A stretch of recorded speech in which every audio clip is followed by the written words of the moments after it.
Hello people of the web and welcome back to my YouTube channel. This is going to be the first episode of hopefully a series where I showcase Dragon's Lair, my viewer server. We are at spawn, which is not very exciting because basically nothing is here. If we want to explore the server, we have to go through the Nether. Now we're in the Rainbow Connection, which has tunnels heading out in all directions for different bits and pieces. Raid farm, scary night platform, and my favourite sign of all, town, and pretty much everything ahead. Because, actually, basically most of the server is down that tunnel. But we're not going that way. We are going this way. Because I want to showcase some of my builds. I'm hoping in future episodes we will be showing other people's builds. And we'll have a mix from episode to episode.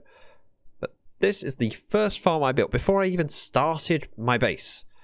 I built a Magma Farm because I needed magma for lots of other things. We have circles of polished diorite which spawn magma cubes which spot the iron golems and go, I want to attack you, and they jump towards them, often falling down the hole. The medium and small ones will fall straight down. Large ones can receive a bump from the iron golem, and that's okay. That actually makes our lives slightly easier. There we go. They just drop down and funnel to the killing chamber. So all that we have to do is stand in here and swipe the sword.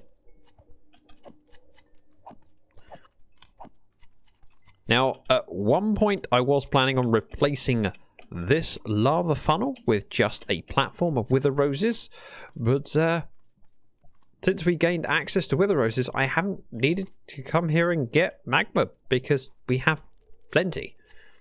So at some point I may do it, or I might just leave it like this. I'll probably leave it like this.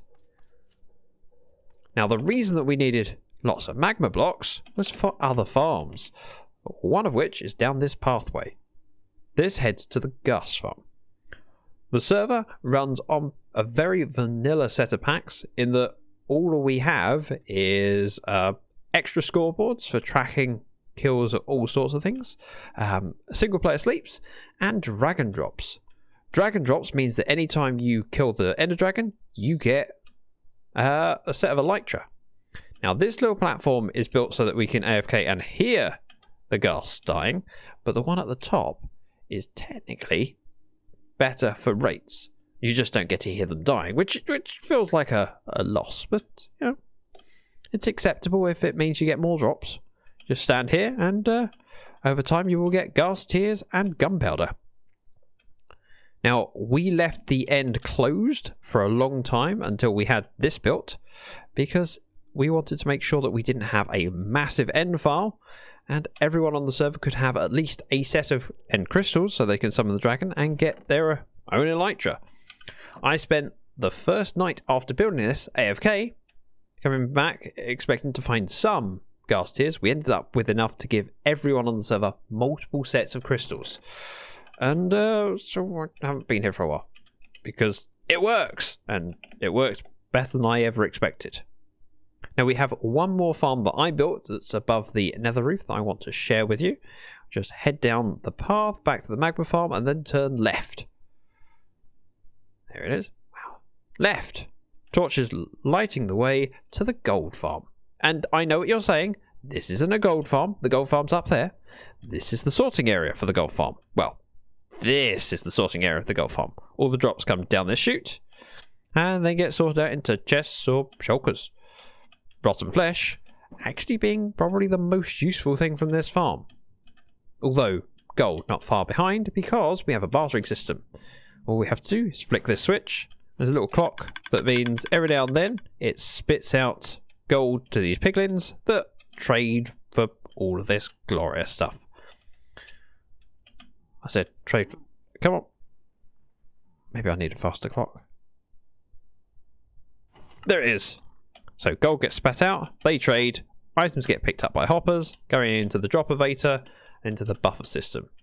Oh, we're trading? What are we getting? Obsidian. Okay, from one of them. Didn't see what the other two dropped.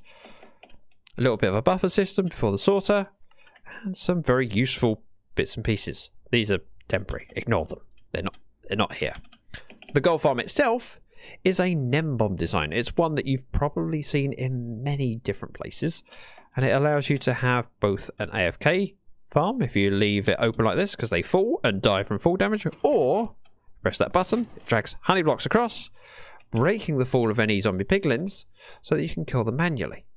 So if we head up here, you'll see that some spawn. Hello. Oh, they are spawning. Okay. They track towards the middle because of the turtle eggs. Now, the magma blocks mean that nothing but zombie piglins spawn. And you get a nice little collection down here to go and swipe your sword out. But it's slightly broken in that I built this farm and it's fairly close to the nether roof, which means that technically there's spawnable space underneath the bedrock. Now, as a temporary solution, I changed it from being an XP farm and looting farm to an AFK farm by building this little platform here. So this is the ideal spot to sit at for AFK drops.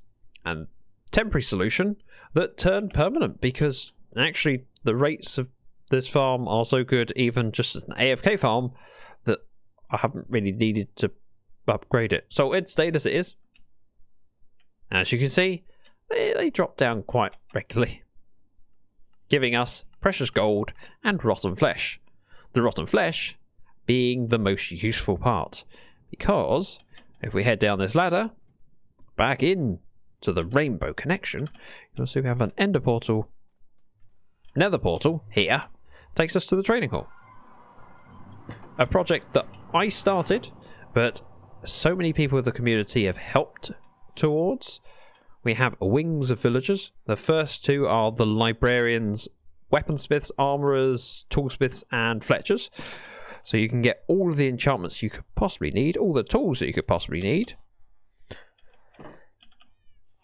all in those two wings. Then back here, the cleric wing, which was very, very useful in the early days of the server because it was our best source of emeralds, so that everyone who played could then buy the armor they needed.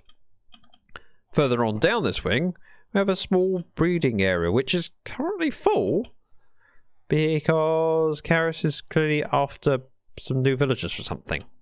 I'm guessing she's working on masons, but I'll have to ask her. Let's make sure we close the gates.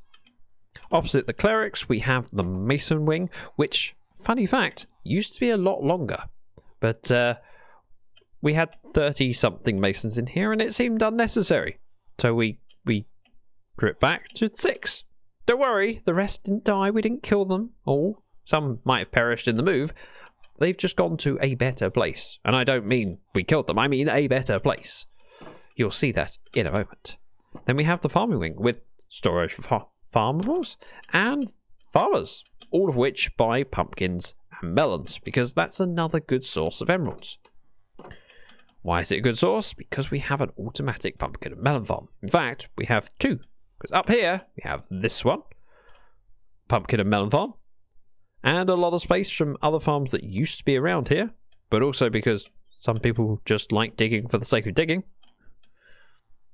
But that pumpkin and melon farm was due to be removed. I just haven't got around to it yet because it's not causing any harm.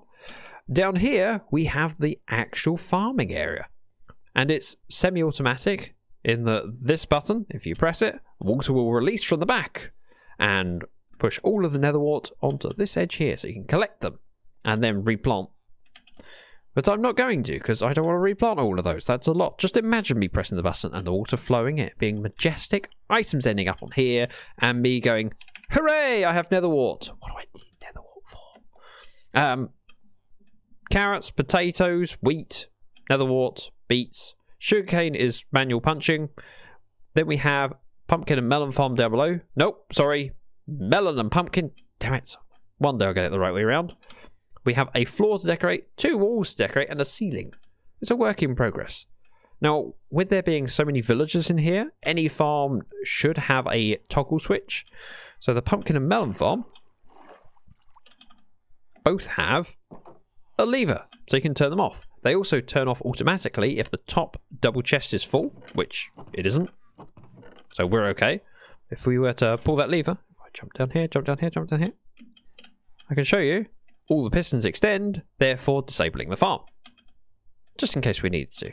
Another thing we did to reduce lag for the server is build this away from everything else. So nothing else is near the village trading area, so that it's never loaded unless people are wanting to trade. Now, remember those masons I said got moved? I'm going to show you where we moved them to. We head down this hallway and turn right. We have the Masonic Temple, a project that recently had a little bit of an upgrade. Oh, hi. Okay. You shouldn't be here. But yeah, fine. Fine with me. I don't care. This is a new room that I just finished 3 days ago. It's an auto sorter for all of the glazed terracotta, regular terracotta, quartz pillar, brick, polished granite, andesite, and diorite. So that if we were to trade in the area, let's open this door. These are all the masons that were moved from elsewhere. Let's grab some emeralds. Don't worry, there's more in that we got blocks over here. And a rain farm. Let me switch over to survival. Because, you know, if I'm going to be trading, I might as well get some XP for it. In theory, if I wanted to repair any tools or armor, I can just come here and trade. In fact, that needs repairing. That needs repairing. I can spend emeralds, gather some terracotta. And the biggest problem was when we were doing this, you can only get 12 from each. And you end up with an inventory full of all different terracottas and then having to manually sort them. Hence the sorting system. In fact, might as well showcase that in a moment. I'm just doing that, and I'll give me a pink. Oh yeah, I like that pink glazed. Beautiful. No emeralds to offload. My items are fully repaired, and we just throw terracotta in here. And I'll take my hat back off. Because, I mean, you don't want to hide a face like this. It's beautiful. Now, this is the first of a series of videos where I'm going to showcase both my builds and builds from other members of the community.